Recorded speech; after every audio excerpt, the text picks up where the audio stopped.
জুলাই আন্দোলনে নির্বিচার হামলা ও গুলিতে নিহত ১৪০০ ছাত্র জনতা, আহত ২০,০০০-এর বেশি।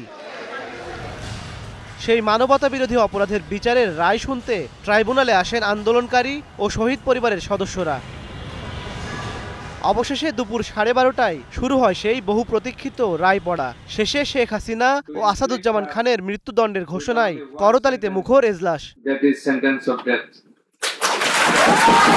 পরে এই রায়ে সন্তোষ প্রকাশ করেন শহীদ পরিবার, সাক্ষী ও জুলাই আন্দোলনকারীরা।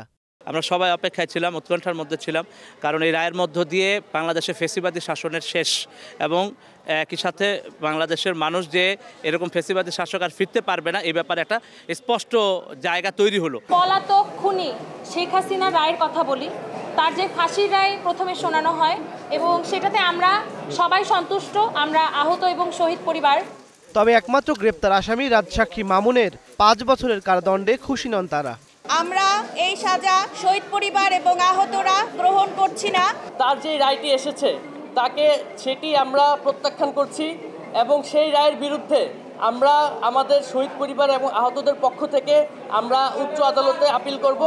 এবার তাদের দাবি পলাতক আসামিদের দ্রুত দেশে ফিরিয়ে রায় কার্যকর করার। আর এ নিয়ে প্রসিকিউশন বলছেন সে ব্যবস্থা নিচ্ছে অন্তর্বর্তী সরকার। তাদেরকে ফিরিয়ে আনার ব্যাপারে রাষ্ট্র দুই ধরনের পদক্ষেপ নিতে পারেন।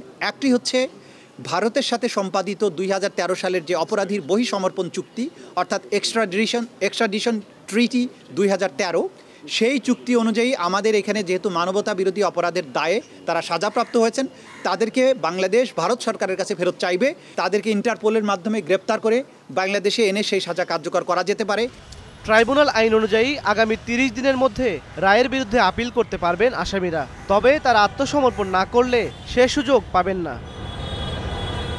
আওয়ামী লীগ সরকারের পতনের পর পুনর্গঠিত আন্তর্জাতিক অপরাধ ট্রাইব্যুনালে এই প্রথম কোনো মানবতা বিরোধী অপরাধ মামলার রায় হলো আজ।